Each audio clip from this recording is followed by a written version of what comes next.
पर अब हम सबसे पहले एटॉमिक और ठीक है ना स्ट्रक्चर ऑफ मॉलिक्यूल के बारे में पढ़ेंगे। चैप्टर नंबर 4 है। चैप्टर नंबर 4 केमिस्ट्री नाइन्थ और ठीक है ना केमिस्ट्री नाइन्थ का चैप्टर नंबर 4 है स्ट्रक्चर ऑफ मॉलिक्यूल्स। सबसे पहले हमें पता है इंट्रोडक्शन के बारे में पढ़ते हैं कि थिंग्स हैं, बहुत सी चीज़ें हैं ऐसी जो मैटर से बनी होती हैं, मादा से बनी होती हैं। मादा से बनी होती हैं, मिसाल के तौर पर मादा की 3-4 किस्में होती हैं, ठीक है ना। ठोस, माए, गैस, सॉलिड, लिक्विड, गैस और मैटर। मैटर कह रहा हूँ, प्लाज्मा। ये 4 चीज़ें होती हैं, ठीक है ना। ये 4 मैटर्स की इकसाम होती हैं, ठीक है। अब आगे है मैटर, जो सा होता है ना, हर मैटर, हर मादा, ठोस, माए और गैस में हर मादा जो सा है वो एटम से मिलकर बना होता है। पीछे ही पढ़ कर आए हैं कि एटम्स जो से होते हैं मिलकर एलिमेंट्स बनाते हैं, एलिमेंट्स मिलकर कंपाउंड्स बनाते हैं, एटम्स मिलकर मॉलिक्यूल बनाते हैं। पीछे हमने सब कुछ डिटेल से पढ़ा है चैप्टर नंबर 1 में। एटम्स कंबाइन, जब एटम्स मिलते हैं तो मॉलिक्यूल बनता है। मॉलिक्यूल डिफरेंट स्टेट्स होती हैं उनकी ऑफ मैटर, यानी कि मिसाल के एटम्स कंबाइन जब होते हैं तो मॉलिक्यूल बनता है। मॉलिक्यूल जब बन जाता है ना तो उसकी डिफरेंट स्टेट्स ऑफ मैटर होती हैं, यानी कि आपको बताया तो है डिफरेंट स्टेट्स हैं। एटम जब बनेगा, ठीक है ना, और जो सा वो मॉलिक्यूल तैयार होगा वो ठोस भी हो सकता है, माए भी हो सकता है, गैस भी हो सकता है, प्लाज्मा भी हो सकता है। इन 4 किस्मों में से, ठीक है ना, मादा की इन 4 किस्मों में से कोई एक लाजमी होगी, वो मॉलिक्यूल किसी ना किसी लाजमी उन चारों में से। मिसाल के तौर पर मैं आपको बताता हूँ, ठीक है ना, मैं आपको ये बताता हूँ, ठीक है, कि मैं आपको बताता हूँ कि ये देखें, ये हाइड्रोजन है, ठीक है ना, ये एक एटम है। जब ये हाइड्रोजन के साथ मिलता है तो क्या बनता है? हाइड्रोजन। हाइड्रोजन ही बन रहा है ना। जब हाइड्रोजन हाइड्रोजन से मिलता है तो हाइड्रोजन बनता है। इसी तरीके से ऑक्सीजन, ये गैस है, माए की पहली किस्म गैस माए। और लिक्विड कब बनता है? जब जब भी कोई एटम दूसरे एटम से मिलता है तो कोई ना कोई गैस ज़रूर बनाएगा, कोई ना कोई एलिमेंट, कोई ना कोई मॉलिक्यूल ज़रूर बनाएगा। और वो मॉलिक्यूल ठोस, माए, गैस कुछ भी हो सकता है, ठीक है ना। अब मिसाल के तौर पर ये एक एलिमेंट है, ठीक है ना, और ये भी एक एलिमेंट है। 2 या 2 से ज़्यादा एटम्स मिलकर एलिमेंट्स ही बनाते हैं तो ये H2O बनता है। H2O क्या है? माए है। ये भी एक ठीक है ना, मादे की किस्म है, माए, लिक्विड, ठीक है, समझ आ गई आपको? ये माए है, ये लिक्विड है, इसे लिक्विड कहाँ कहते हैं हम। ये लिक्विड है, ये गैस, यहाँ पर, ठीक है ना, ये गैस है। ये भी माए की किस्म, ये भी मैटर मादे की किस्म है, ये भी मादे की किस्म है, ठीक है ना। और ठोस कैसे बनेगा? ठोस कैसे बनेगा? जब ऑक्सीजन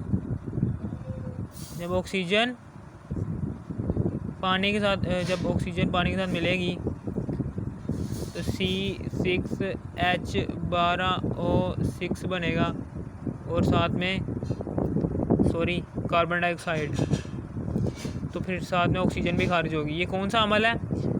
ये रोशनी की वजूद में अमल होता है। और ये ग्लूकोज होता है ना, इसे हम शुगर भी कहते हैं। शुगर क्या होती है? ठोस होती है।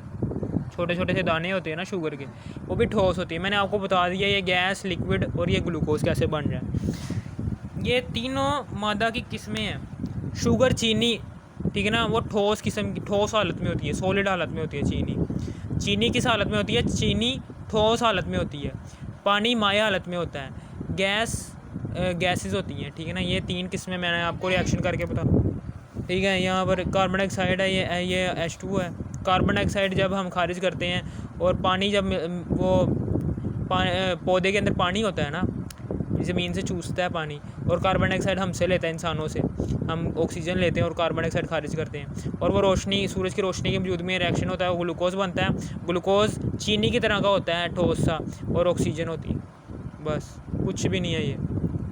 ये मैंने आपको बता दिया इंट्रोडक्शन में कि ये 3 हालतें बनती हैं कि एटम्स जो से होते हैं, एटम्स मिलकर, एटम्स जो से होते हैं, ये वाले एटम्स, ये एटम्स के बीच में क्या है? बॉन्डिंग है, ठीक है ना। ये H2O है, ठीक है ना। ऑक्सीजन ने 2 बॉन्ड बनाए हुए हैं हाइड्रोजन के साथ, ठीक है, समझ आ गई आपको। ये इसका कॉम्प्लिकेटेड स्ट्रक्चर है, मैं इसका अभी स्ट्रक्चर नहीं बना रहा क्योंकि वो कॉम्प्लिकेटेड हो जाएगा। ये क्या है बीच में, ये केमिकल बॉन्ड है, ठीक है ना, ये भी केमिकल बॉन्ड है। यानी कि केमिकल बॉन्ड क्या होती है, दो एटम्स को आपस में मिलाने वाली कड़ी होती है, यानी कि इन विच टू एटम्स, ठीक है ना, a bond which present two atoms, यानी कि बॉन्ड जो सा होता है ये दो एटम्स के दरमियान बनता है, दो या दो से ज़्यादा एटम्स मिलकर बॉन्ड बनाते हैं, और वो जिसके नतीजे में मॉलिक्यूल बनता है, जिसके नतीजे में एलिमेंट बनता है और मॉलिक्यूल, ठीक है ना, समझ आ गई आपको। अब उसके बाद आते हैं कि why do atoms form chemical bond. अब केमिकल बॉन्ड क्यों बनाते हैं, ये एटम जो से होते हैं वो आज़ादाना आज़ादाना हालत में भी तो रह सकते हैं, आज़ादी से किसी दूसरे के साथ जाकर क्या मिलना, ठीक है ना, आज़ादी से अपना खाओ अपना पियो, ठीक है ना। फिर ये केमिकल बॉन्ड क्यों बनाते हैं, आज़ाद क्यों नहीं रहना चाहते। अब ये देखिए, ये यूनिवर्सल रूल है, ठीक है ना, कि एवरीथिंग बिकम्स मोर स्टेबल, कि हर कोई जो सा है वो स्टेबल होना चाहिए, स्टेबल होना चाहता है। हर इंसान अमीर से अमीर होना चाहता है, हर इंसान अमीर से अमीर, हर इंसान शोहरत पाना चाहता है इस दुनिया में। इसी तरीके से जो उनसे एलिमेंट्स होते हैं, एटम्स होते हैं, वो भी स्टेबल होना चाहते हैं, यानी कि वो भी इलेक्ट्रॉन्स पैसा होता है उनके लिए। एटम्स क्या होते हैं, इंसान होते हैं, ठीक है ना, मिसाल दे रहा हूँ, एटम्स इंसान है, इलेक्ट्रॉन पैसा है।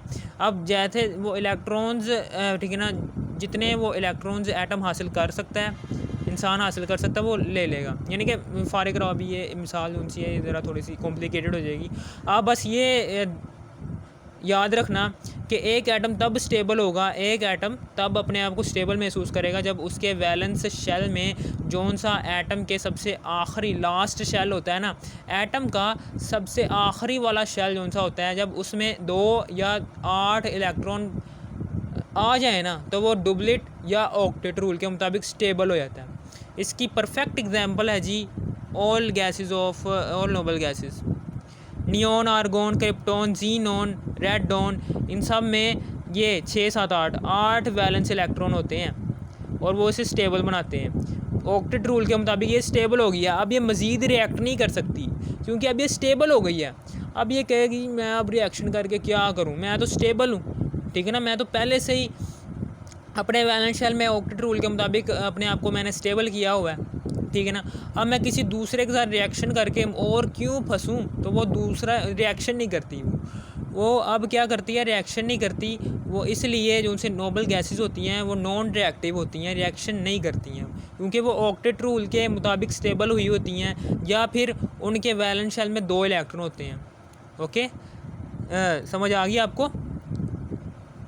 हीलियम है, हीलियम के वैलेंस शेल में 2 इलेक्ट्रॉन होते हैं, वो 2 इलेक्ट्रॉन हीलियम के वैलेंस शेल में होते हैं, इसलिए वो भी डुप्लेट रूल के मुताबिक स्टेबल होती है और वो नॉन रिएक्टिव होती है। आपने बस ये बातें लिखनी है कि इन noble gases have 2 and 8 electrons in their valence shell, therefore ये it will become stable towards octet and duplet rule. Octet and duplet rule के मुताबिक ये स्टेबल होंगी। समझ आ गई आपको, इसलिए ये रिएक्शन नहीं करेंगी, नॉन रिएक्टिव होंगी। अब इसी तरीके से आगे आ जाओ, ऑल नोबल गैसेस हैव, तमाम नोबल गैसेस जो सी होती हैं उनके वैलेंस शेल में 2 इलेक्ट्रॉन होते हैं या फिर 8 इलेक्ट्रॉन होते हैं, वो डुप्लेट एंड ऑक्टेट रूल के मुताबिक स्टेबल होती हैं, यानी कि इनके वैलेंस शेल में कोई स्पेस नहीं होती। These gases have no space for another electrons, यानी कि दूसरे इलेक्ट्रॉन्स के लिए इनके वैलेंस शेल में कोई जगह नहीं होती, दूसरे इलेक्ट्रॉन्स के लिए इनके वैलेंस शेल में कोई जगह नहीं होती क्योंकि वो स्टेबल हुई होती हैं, पहले से ही ऑक्टेट रूल और डुप्लेट रूल फॉलो किया होता है उन्होंने। तो अब क्यों वो फंसे दूसरों के साथ रिएक्शन करके, नतीजा क्या निकलता है कि वो रिएक्शन नहीं करती हैं, वो नॉन रिएक्टिव होती हैं। अब उसके बाद any usable unstable element achieve electronic configuration विच प्रेजेंट, यानी कि कोई सा भी जो सा एलिमेंट होगा ना, वो अपनी इलेक्ट्रॉनिक कन्फिग्रेशन को ना नोबल गैसेस की इलेक्ट्रॉनिक कन्फिग्रेशन के साथ मैच करने की कोशिश करेगा, यानी कि वो भी अपने वैलेंस शेल में 2 इलेक्ट्रॉन या 8 इलेक्ट्रॉन रखने की कोशिश करेगा। इस कोशिश में वो बॉन्ड्स बनाएगा, ठीक है ना, वो बॉन्ड्स बनाएगा और वो बॉन्ड्स जो उनसे होंगे वो 3 मेथड्स को फॉलो करेंगे। इन 3 मेथड्स के ज़रिए वो बॉन्ड्स बनाएगा।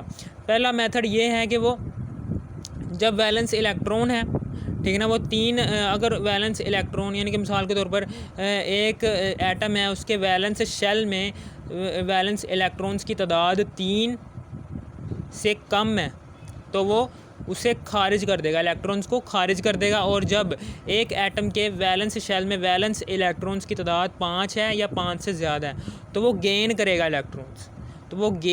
इलेक्ट्रॉन्स, और ऑक्टेट रूल के मुताबिक स्टेबल हो जाएगा। समझ आ गई आपको? ठीक है। अब इसी तरीके से तीसरा है कि शेयरिंग वैलेंस इलेक्ट्रॉन। और अगर किसी भी एटम के वैलेंस शेल में 7 इलेक्ट्रॉन, मैं आपको शेयरिंग की एग्जांपल दे देता हूँ कि HCl है, H के वैलेंस शेल में होता है 1 इलेक्ट्रॉन, क्लोरीन के वैलेंस शेल में होते हैं 7 इलेक्ट्रॉन, ठीक है ना। तो ये क्या करेंगे, शेयर कर लेंगे डुप्लीट रूल के मुताबिक, ये भी स्टेबल और ये भी स्टेबल। बस ये है शेयरिंग इलेक्ट्रॉन, वैलेंस इलेक्ट्रॉन की शेयरिंग हो जाएगी, ठीक है ना। HCl, potassium hydrochloric acid, potassium chloride, ये ऐसी एग्जांपल्स हैं इनकी, ठीक है ना। समझ आ गई आपको? ये हमारा आज का ये यहाँ पर मैंने आपको यहाँ तक समझा दिया है। अब उसके बाद, और जब भी किसी भी एटम के अंदर 8 या फिर 2 से कम इलेक्ट्रॉन्स होंगे तो वो अनस्टेबल होगा, वो रिएक्शन करने की कोशिश करेगा, या तो वो अपने इलेक्ट्रॉन, जब वो 3 से कम होंगे तो इलेक्ट्रॉन्स को खारिज करेगा, और जब 5 या 5 से ज़्यादा होंगे तो वो इलेक्ट्रॉन्स लेने की कोशिश करेगा। और जब उसके वैलेंस शेल में 1 इलेक्ट्रॉन होगा और किसी दूसरे के वैलेंस शेल में 7 इलेक्ट्रॉन होंगे तो वो आपस में शेयर करके डुप्लीट रूल के मुताबिक दोनों स्टेबल हो जाएंगे। ये हो गया बाय बाय, ठीक है ना। समझ आ गई आपको? अब मैं एटॉमिक नंबर की बात कर रहा हूँ। ये छोटा सा मैंने ये पीछे वाली बातें यहाँ पर दोहराई हुई हैं ताकि माइंड जो है फ्रेश हो जाए। यहाँ पर क्या है, यहाँ पर एटॉमिक नंबर क्या है, जी है। मिसाल के तौर पर हम पीछे पढ़ कर आए हैं कि एटॉमिक नंबर किसे कहते हैं, जी को कहते हैं, यानी कि एटॉमिक नंबर किसे ज़ाहिर करता है, जी को। अब ठीक है ना, अब प्रोटॉन है। मिसाल के तौर पर एटॉमिक नंबर, प्रोटॉन नंबर और इलेक्ट्रॉन, जितने एटॉमिक नंबर होगा उतना ही प्रोटॉन नंबर होगा और उतना ही इलेक्ट्रॉन नंबर होंगे, यानी कि ये दोनों क्या होते हैं, इक्वल होते हैं। और ग्रुप जोन से होते हैं पीरियोडिक टेबल में, ये पीरियोडिक टेबल बना हुआ है, यहाँ पर 18 ग्रुप होते हैं और 7 पीरियड्स होते हैं, ठीक है ना, 7 पीरियड्स होते हैं। और मैंने अब इन यहाँ पर 3 एटम्स लिए हैं, ठीक है ना, उनको मैंने एक्सप्लेन किया हुआ है ताकि यहाँ पर आपको, ठीक है ना, कि किसी भी किस्म का मसला ना हो पीरियड और ग्रुप को समझने में। फ्रांसीसियम है, ठीक है ना, ये है जी साइनाइड, और ये है जी ओगानिसन, ठीक है ना, इसका नाम है ओगानिसन। ओके, समझ आ गई? ये है ओगानिसन, OG, ये है साइनाइड, और ये है जी फ्रांसीसियम। ये 3 एटम्स को मैंने यहाँ पर एक्सप्लेन किया हुआ ताकि आपको ग्रुप और पीरियड समझ आ जाए ये क्या चीज़ें हैं। फ्रांसीसियम को देख लो, ठीक है ना, इसका जो सा एटॉमिक नंबर जो सा होता है ना वो 87 होता है। इसका एटॉमिक नंबर क्या होता है, 87 होता है, ये 87 होता है ये, यानी कि इसकी ये जो सी जगह है 1 2 3 4 5 6 7 8 9 10 11 12, इसकी जगह पीरियोडिक टेबल में 87 है। फ्रांसीसियम की जगह पीरियोडिक टेबल में 87 है। चूँकि एटॉमिक नंबर 87 है तो इसका प्रोटॉन नंबर क्या होगा, 87, इलेक्ट्रॉन नंबर क्या होगा, 87, क्योंकि ये तीनों क्या हैं, बराबर। अब उसके बाद, ठीक है ना, हमें ये भी पता होना चाहिए कि ये जो सा है फ्रांसीसियम, ये 7वें ग्रुप का है, ठीक है ना। ये देखें 1 2 कौन सा ग्रुप है, 7वां ग्रुप। अब चूँकि ये 7वां पीरियड है, सॉरी 7वां पीरियड है, ये 7वें पीरियड का ये एलिमेंट है, 7वें पीरियड का ये एलिमेंट है, ठीक है ना। इसका मतलब है क्या कि इसके एटम के अंदर 7 शेल्स होंगे, और उन शेल्स में जो से इलेक्ट्रॉन्स होंगे, उन इलेक्ट्रॉन्स की तकसीम भी मैंने बताई हुई है। पहले शेल K होगा, उसमें 2 इलेक्ट्रॉन होंगे। L शेल में 2 2 सब शेल होते हैं तो 8 इलेक्ट्रॉन होंगे, S में 2 आते हैं, P में 6 आते हैं। M शेल में 3 सब शेल्स होते हैं, S P D, S में 2, P में 6, D में 10, तो 18 इलेक्ट्रॉन आ जाएंगे। फिर उसके बाद N शेल में S P D F तीनों होते हैं, तीनों सब शेल्स होते हैं, 4 सब शेल्स होते हैं, तो S में 2, P में 6, D में 10, F में 14, दोनों सारे मिलकर 32 इलेक्ट्रॉन बन जाएंगे। और फिर M शेल आएगा, M शेल में S P और D, M शेल में हम पीछे पढ़ कर आए कि 3 सब शेल होते हैं, S P D, इन तीनों में जब इलेक्ट्रॉन्स डालेंगे तो वो 18 हो जाएंगे। L शेल में S P होते हैं, 2 सब शेल होते हैं, एस पी 8 इलेक्ट्रॉन आ जाएंगे, एस में 2 पी में 6 8 इलेक्ट्रॉन। के शेल आएगा, अब के शेल में एस ही आएगा क्योंकि अब सारा हमने कवर कर लिया। अब सिर्फ एंड में क्या रह गया है, 86 इलेक्ट्रॉन्स हमने ऊपर कवर कर लिए हैं। अब नीचे सिर्फ 1 इलेक्ट्रॉन रह गया। 1 इलेक्ट्रॉन के लिए सिर्फ एक सब शेल आएगा के, उसमें सिर्फ एक सब शेल, एक शेल में सिर्फ एक सब शेल आएगा, उसका नाम क्या होगा उस सब शेल का, एस, और उसमें सिर्फ 1 इलेक्ट्रॉन आएगा। इसका मतलब है क्या कि लास्ट वाले शेल में 1 इलेक्ट्रॉन आ रहा है। इसका मतलब क्या है, वैलेंस शेल में 1 इलेक्ट्रॉन का मतलब ये है कि वो पहले ग्रुप का एलिमेंट है, ठीक है। और फिर उसके बाद मैं आपको फिर बताना चाहता हूँ कि वैलेंस शेल में 1 इलेक्ट्रॉन का मतलब ये है कि वो जौन सा एटम है वो पीरियोडिक टेबल में पहले ग्रुप का एलिमेंट है, समझ आ गई। और 7 पीरियड का मतलब ये है, 7 पीरियड का मतलब ये है कि फ्रांसीसियम के एटम में 7 शेल्स होंगे। इसी तरीके से अगर दूसरे ग्रुप की बात की जाए, हीलियम हाइड्रोजन की बात की जाए, ये पहले ग्रुप का एलिमेंट है तो इसमें 1 शेल होगा, ठीक है ना। और इसके वैलेंस शेल में कितने इलेक्ट्रॉन होंगे, 1, ठीक है, समझ आ गई आपको। ऐसे ही है, कुछ भी नहीं है यार, ये तो ऐसे ही है। मिसाल के तौर पर यहाँ पर 12वां कोई 10वां एलिमेंट होगा, 10वें ग्रुप के नीचे कोई सा भी एलिमेंट होगा, उसका मतलब है क्या यहाँ पर, तो उसका मतलब ये अगर वो दूसरे पीरियड का एलिमेंट होगा तो उसमें 2 शेल होंगे। और अगर वो 10वें ग्रुप में से होगा तो इसका मतलब है क्या कि उसके वैलेंस शेल में एक इलेक्ट्रॉन होगा, उसके वैलेंस शेल में 1 इलेक्ट्रॉन होगा, क्योंकि यहाँ पर 0 आ रहा है, ठीक है ना। यानी कि आपने समझ आ गया आपको।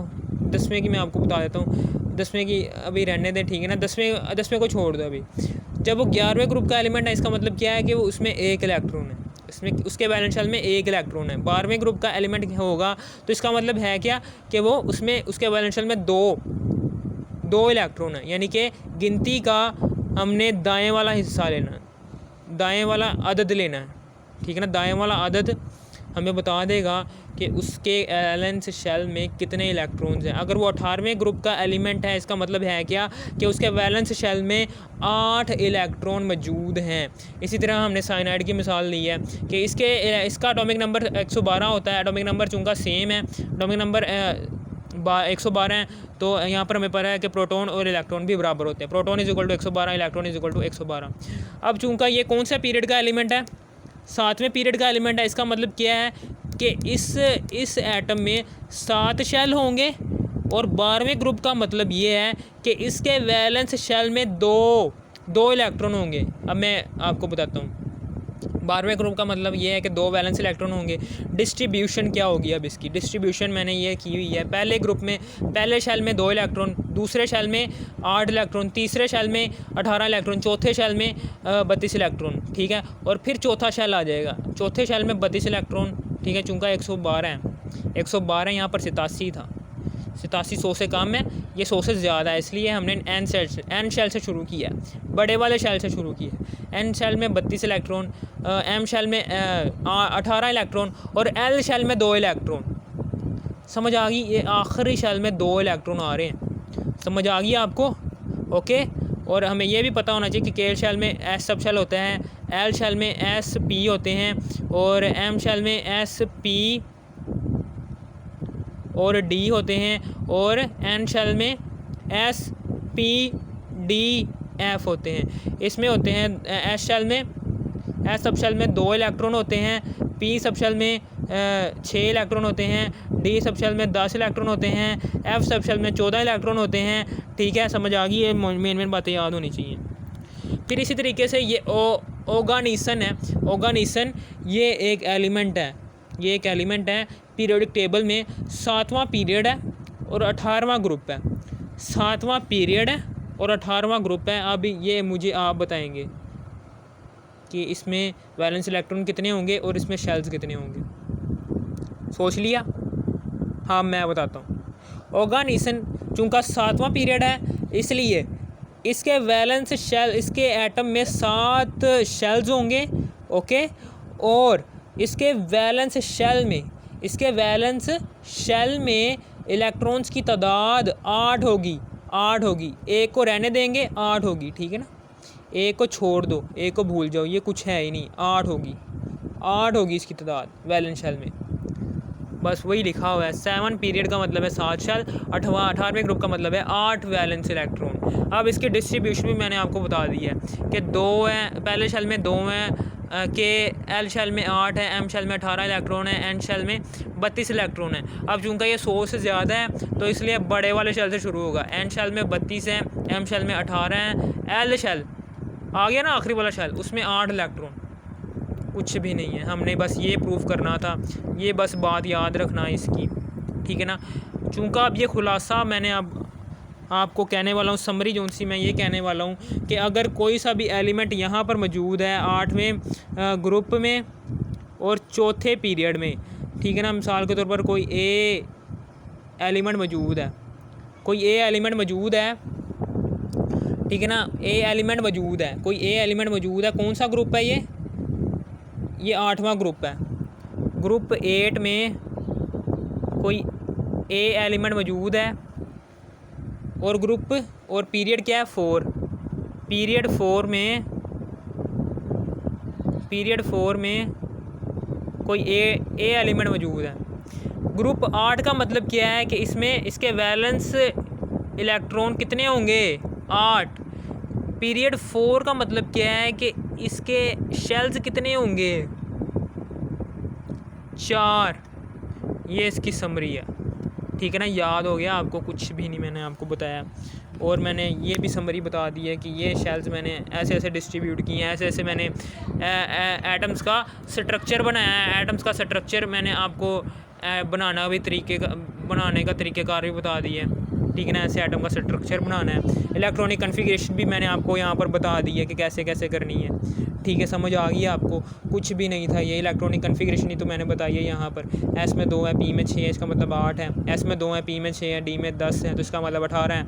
एस में 2 है, पी में 6 और डी में 10। डी इलेक्ट्रॉनिक कन्फिगरेशन के ज़रिए भी आप कर सकते हैं, इसमें कोई बड़ी बात नहीं है। समझ आ गई आपको। ये मैंने आपको वैलेंस इलेक्ट्रॉन और शेल बता दी हैं, इसमें पूरा आपको बताया यहाँ पर। ओके, समझ आ गई आपको।